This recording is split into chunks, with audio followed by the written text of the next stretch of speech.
നമസ്കാരം. ജനസേവ 2.0 യൂട്യൂബ് ചാനലിലേക്ക് ഏവർക്കും സ്വാഗതം.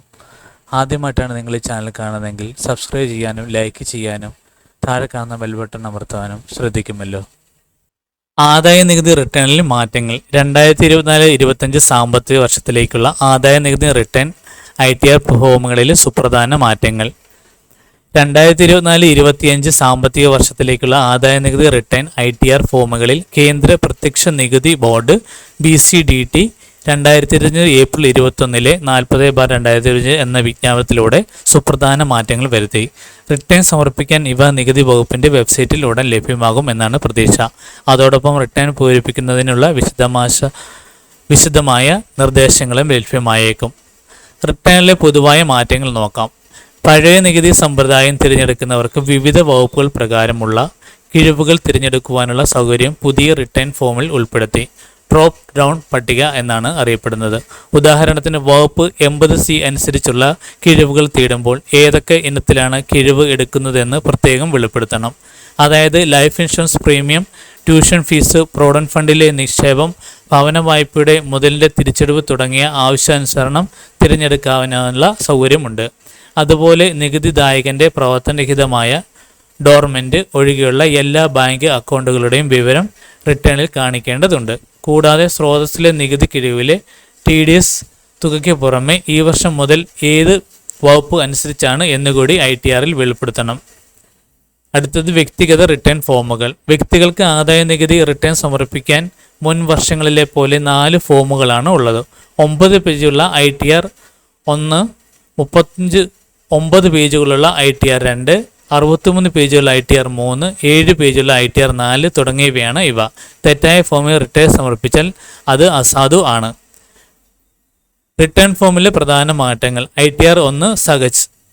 നികുതി നിയമത്തിലെ വകുപ്പ് 112A പ്രകാരം ലിസ്റ്റ് ചെയ്ത ഓഹരികളുടെയും ഓഹരി അധിഷ്ഠിത മ്യൂച്വൽ ഫണ്ടുകളിലെയോ വിൽപ്പനയിൽ നിന്ന് ഉണ്ടാകാവുന്ന ദീർഘകാല മൂലധന വർധന ലാഭം ലോങ് ടൈം ക്യാപിറ്റൽ ഗെയിൻ 1.25 ലക്ഷം രൂപ വരെയുള്ള നികുതിദായകർക്ക് ഇനി ITR 1 ഉപയോഗിക്കാം.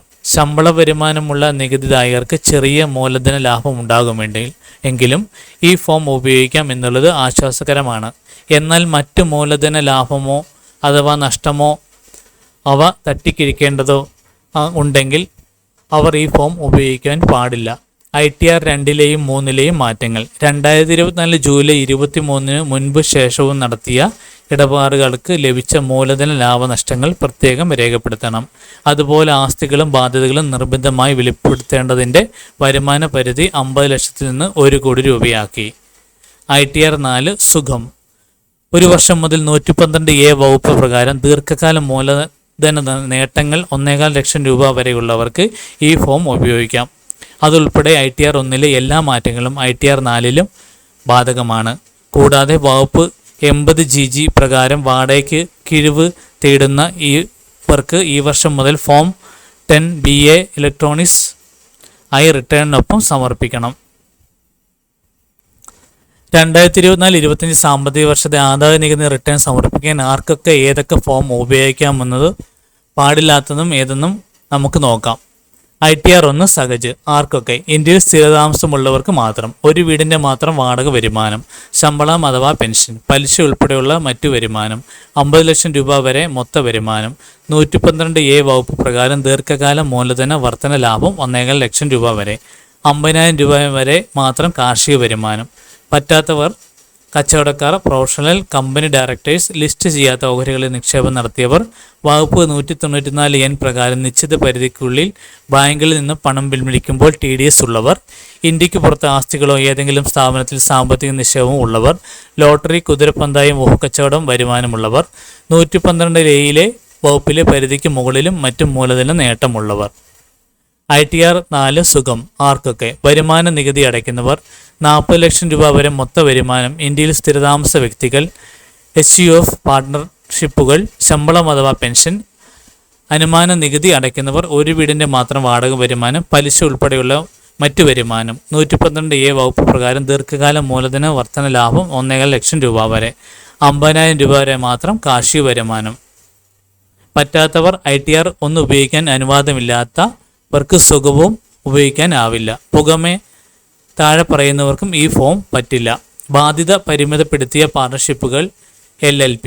ഇന്ത്യക്ക് പുറത്ത് ആസ്തികളോ ഏതെങ്കിലും സ്ഥാപനത്തിൽ സാമ്പത്തിക നിക്ഷേപമോ ഉള്ളവർ, ഇന്ത്യക്ക് പുറത്തു നിന്ന് വരുമാനമുള്ളവർ, ഊഹക്കച്ചവടം, ഏജൻസി ബിസിനസ് എന്നിവയിൽ നിന്ന് ലാഭനഷ്ട കണക്കുകൾ അടിസ്ഥാനമാക്കി വരുമാനം നിശ്ചയിക്കുന്നവർ, കമ്മീഷനോ ബ്രോക്കറേജോ ഉള്ളവർ, നഷ്ടം തട്ടിക്കിഴിക്കേണ്ടവർ. ITR 2 ആർക്കൊക്കെ? ഹിന്ദു അവിഭക്ത കുടുംബങ്ങൾ, HUF, ശമ്പളം അഥവാ പെൻഷൻ, ഒന്നിൽ കൂടുതൽ വാടക വരുമാനമുള്ളവർ, 1,5 ലക്ഷത്തിന് മുകളിൽ മൂലധന വർധന ലാഭമുള്ളവർ, കച്ചവടത്തിൽ നിന്നും പ്രൊഫഷനിൽ നിന്നും വരുമാനമില്ലാത്തവർ, ഫോം സഹജ് ഉപയോഗിക്കാൻ അനുവാദമില്ലാത്തവർ, ലോട്ടറി, കുതിരപ്പന്തായം, മോഹക്കച്ചവടം വരുമാനമുള്ളവർ, വിദേശത്ത് ആസ്തിയോ വരുമാനമോ ഉള്ളവർ, ഇന്ത്യയിൽ സ്ഥിരതാമസമില്ലാത്തവർ, കമ്പനി ഡയറക്ടർമാർ. പറ്റാത്ത ആൾക്കാർ കച്ചവടത്തിൽ നിന്നും പ്രൊഫഷനിൽ നിന്നും വരുമാനമുള്ള വ്യക്തികളും HUF-ഉം. ഈ കാര്യങ്ങൾ എല്ലാവരിലേക്കും ഷെയർ ചെയ്യുക. ഇത് എല്ലാവർക്കും ഉപകാരപ്പെടട്ടെ.